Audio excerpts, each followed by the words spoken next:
justamente con la presencia de un distinguido embajador de nuestro servicio diplomático que conoce el tema que vamos a abordar ampliamente.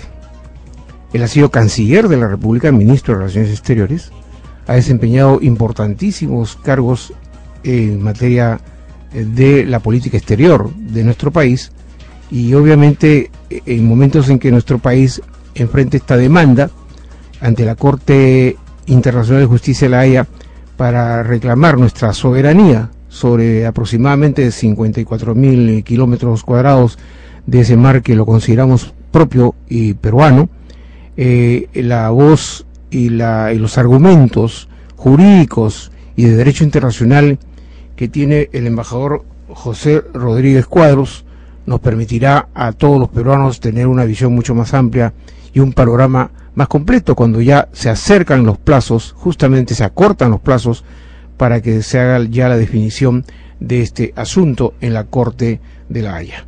Embajador José Rodríguez Cuadros, qué gusto saludarle y bienvenido a Radio Nacional del Perú. Muchas gracias, me siento muy complacido de compartir con usted este espacio en Radio Nacional del Perú, que es la radio de todos y de todas las peruanas. Efectivamente. Embajador, el tema obviamente de agenda internacional del Perú en este momento prioritario es la demanda ante la Corte. Sin duda.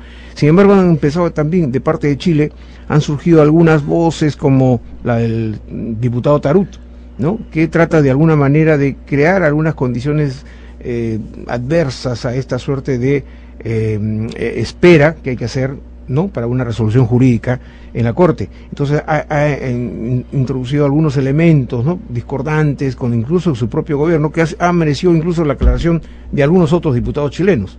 ¿Esto nos debe preocupar? La Cancillería dice que no nos debe preocupar este tipo de posiciones. Yo creo que no nos debe preocupar ciertamente, pero que hay que anotarlas, ¿no es así? El diputado Jorge Tarut se ha caracterizado siempre por actitudes intemperantes, no solamente respecto de algunos temas de la relación bilateral de Chile con el Perú, sino de Chile con Bolivia o de Chile con la Argentina. Él en sus declaraciones se representa a sí mismo, evidentemente no tiene la representación del Congreso chileno y menos del gobierno de Chile. Pero son declaraciones altisonantes, fuera de contexto, que no tienen un sustento jurídico, que tienen el inconveniente de generar un ambiente que no es el más adecuado. Mario Vargas Llosa y Jorge Edwards han tenido una iniciativa que a mi juicio es feliz, de señalar que la sociedad civil, los intelectuales, los sectores políticos no gubernamentales deberían hacer un esfuerzo para concurrir a la creación del clima más amigable y más propicio para un tratamiento serio y con una vocación de buenas relaciones bilaterales en el presente y en el futuro en relación al tema de la Corte. Las declaraciones del parlamentario Tarut pues no van en esa dirección. Ese digamos argumento de la incompetencia de La Haya se desbarata por sí solo. No, eso no tiene ningún sentido por lo siguiente. La Corte Internacional de Justicia de La Haya tiene un estatuto y un reglamento que regula las acciones que pueden interponer las partes, correcto. El gobierno de Chile pudo interponer dentro de los meses subsiguientes a la presentación de la demanda del Perú lo que se llama una acción de incompetencia o de no jurisdicción de la Corte dentro de un recurso que se llama de excepciones preliminares. Esto significa que cuando un país es objeto de una demanda, puede decirle a la Corte, señores, esta demanda no procede porque la Corte no tiene jurisdicción o porque la Corte no tiene competencia. Mejor, y Chile no lo plazo. Y Chile no lo hizo, el plazo se cumplió, claro.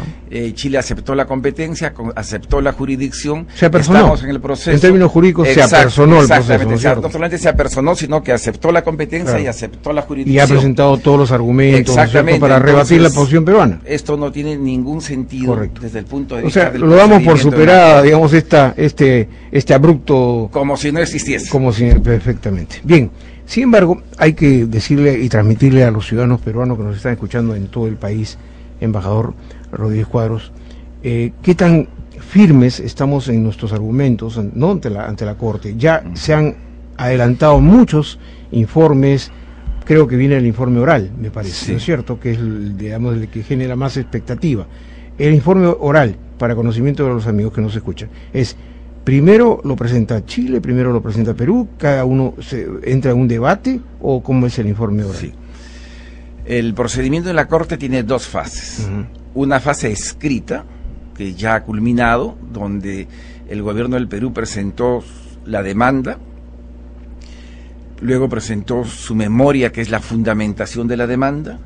El gobierno de Chile presentó la contramemoria, que es supuestamente la refutación de la argumentación peruana. El gobierno del Perú presentó otro recurso que se llama réplica, rebatiendo los argumentos de Chile, y finalmente el proceso implica que Chile haya presentado un último recurso que se llama dúplica.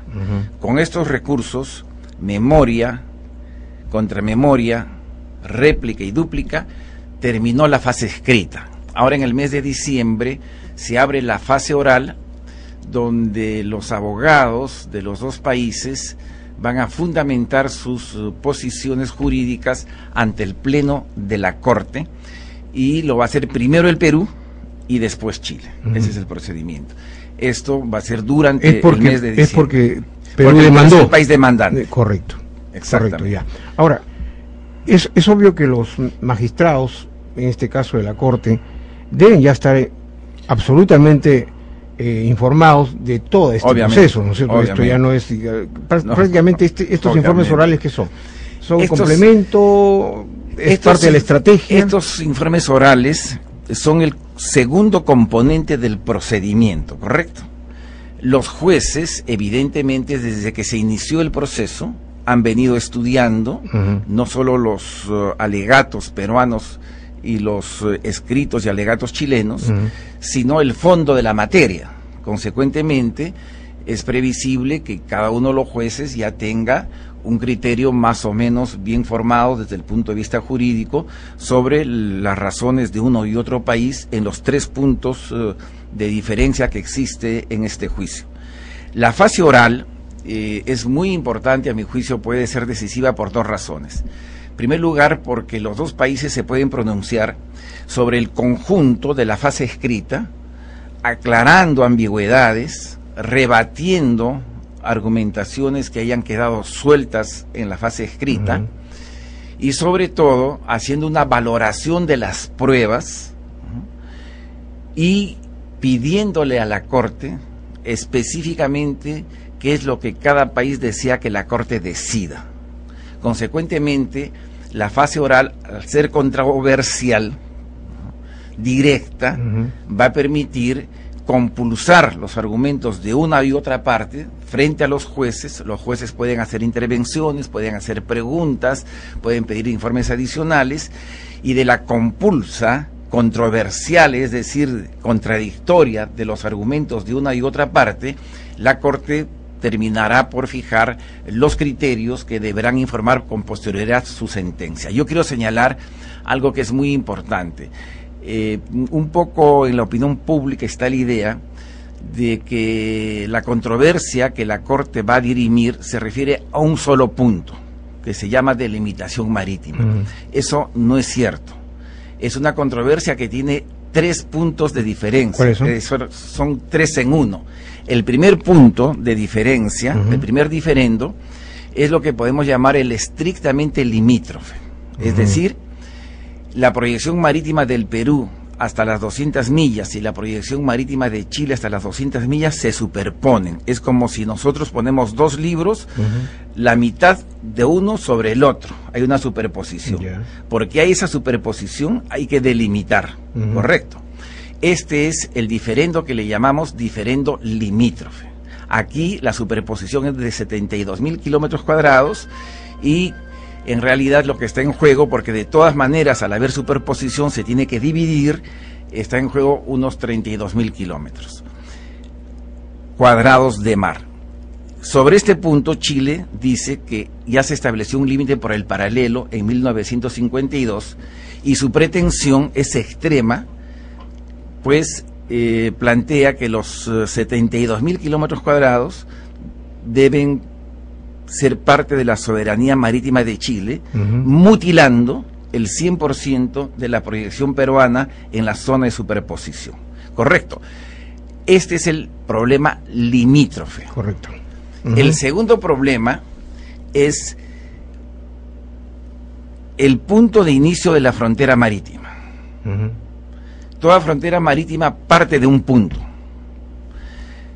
En el derecho internacional de la delimitación marítima, el punto de partida no siempre está en tierra. Esto es bien importante tener en cuenta. Por ejemplo, si la formación de las costas es archipelágica, el punto de inicio de la frontera marítima va a estar en el mar. En el caso del Perú y Chile, porque no existen accidentes geográficos importantes, el punto de inicio va a ser en tierra y va a corresponder al términus de la frontera terrestre. Y entonces aquí hay un diferendo adicional, porque el Perú considera que la frontera marítima se debe iniciar en el punto extremo de la frontera terrestre, que es un punto que está prácticamente en la orilla del mar, que se llama Concordia. Y Chile considera que se debe iniciar en un punto al interior del territorio peruano, que es el que corresponde al hito número 1. Es bien importante tener en cuenta que no está en juego aquí el límite terrestre, sino el punto de inicio del límite marítimo, ¿no? Claro, de referencia, correcto. Ese es el segundo diferendo. El tercer diferendo no tiene que ver nada con la delimitación, porque está en otra zona. No está en la zona de superposición que hay que delimitar o donde Chile dice que ya existe un límite. Ese tercer diferendo es lo que se ha llamado periodísticamente el segundo triángulo, es decir, un espacio de proyección de la soberanía marítima del Perú que no está en la zona de disputa del límite marítimo, y que Chile considera que no es soberanía peruana, sino que es alta mar. Y por ser alta mar contigua a su proyección hacia las 200 millas, se irroga ciertos derechos de pesca preferencial, de jurisdicción administrativa, de preservación del medio ambiente, pero lo esencial es que niega la soberanía peruana en un espacio casi igual que el de la delimitación marítima, puesto que tiene 28.000 kilómetros cuadrados. Entonces, la Corte se va a pronunciar sobre estos tres diferentes. O sea, digamos, la sentencia, por decirlo de alguna manera. Exacto, la sentencia va a ser definitivamente con estos tres temas. Con estos tres temas. Y como hay que recordarle a nuestros amigos, no hay apelación. No hay apelación. Aquí es definitiva. Se sella, y si nos eventualmente, si en el escenario hipotético de que podemos estar afectados, hay que aceptarlo.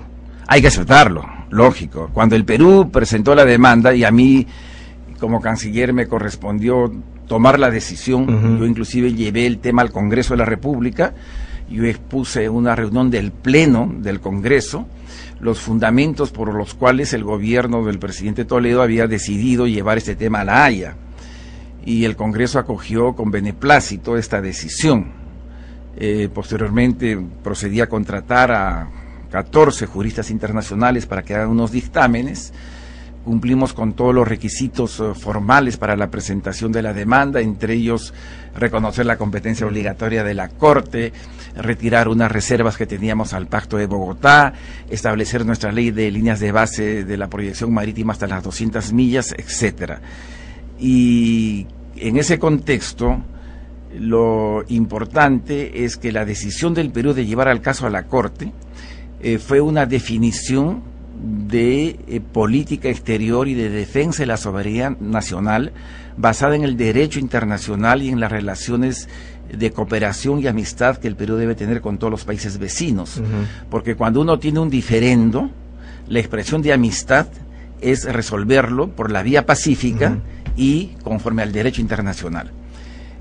Por eso fue, a mi juicio, no solamente injusto, sino inexacto, que el gobierno de Chile y algunos sectores de la prensa en Chile señalasen que la demanda peruana era un acto inamistoso frente a Chile, lo que es un absurdo, es al revés. Ahora bien, esa decisión implica acatar la decisión de la Corte, y la Corte fallará en su sentencia sobre los 3 puntos. Correcto. Y el Perú y Chile acatarán, no me cabe la menor duda, lo que la Corte defina en cada uno de los 3 puntos. Claro, embajador Rodríguez Cuadros, pero vamos a ponernos también en unos escenarios a veces complicados. Sí. Porque no, en la negociación diplomática, por cierto, digamos, uno puede tener la razón, pero a veces no hay vericuetos ahí de tipo jurídico, pero básicamente políticos que pueden de alguna manera generar algún tipo de conflicto. En eso el Estado peruano, el gobierno peruano, está preparado para una contingencia eventualmente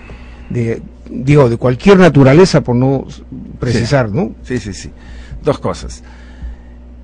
Yo tengo la convicción, y yo he escrito 3 libros sobre este tema y un 4º libro sobre el derecho internacional de la delimitación marítima en general, que la razón jurídica está del lado del Perú.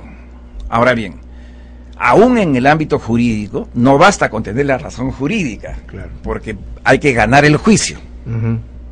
Y en el derecho interno, en el derecho internacional, teniendo la razón jurídica, muchas veces no se ganan los juicios. Se pierden los Entonces, juicios, aquí claro, es muy importante una adecuada, buena y eficiente defensa. En segundo lugar,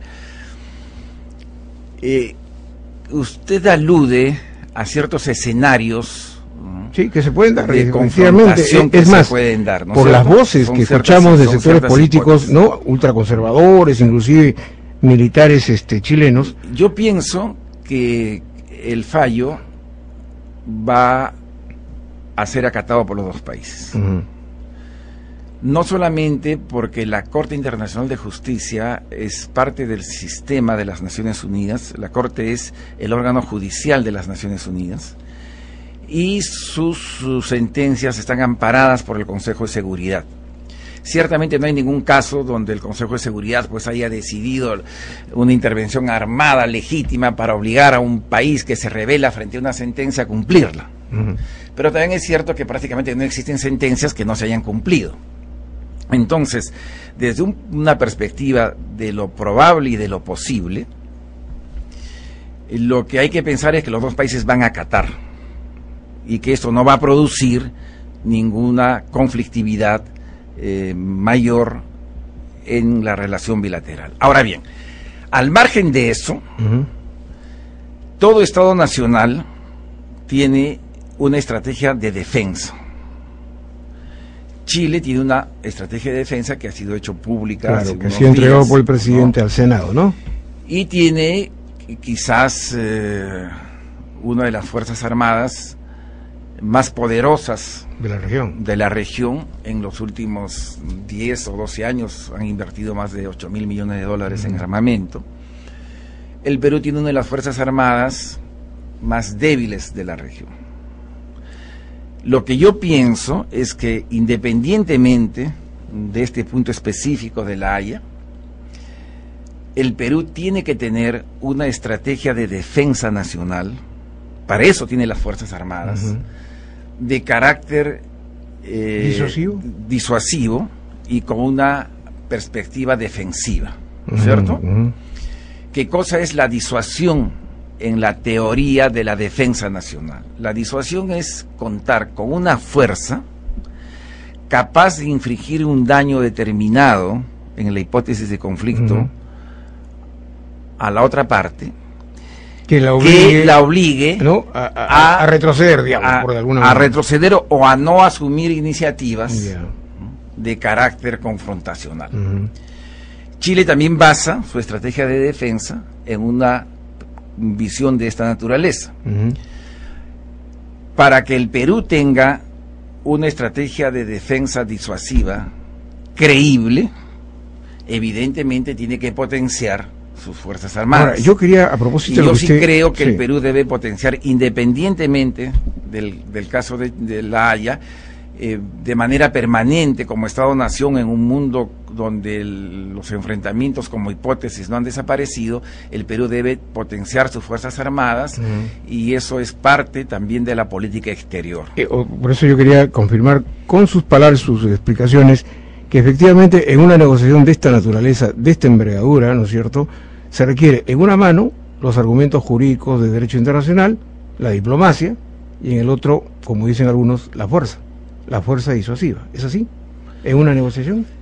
En una negociación quizá, pero no estamos en una negociación, esto es esto ya está en manos de ¿no es cierto? Claro. Yo diría que lo de la Corte es independiente y es autónomo. Pero yo sí creo que el Perú tiene que tener unas Fuerzas Armadas ¿Por qué hay que muy despejar las dudas de los profesionales? ciudadanos que, digamos, Sí, no están tan enterados de la problemática, ¿no es cierto? Pero que a veces piensan, ante una noticia del señor Tarut o de un ministro de Estado chileno, piensan que las cosas se pueden complicar.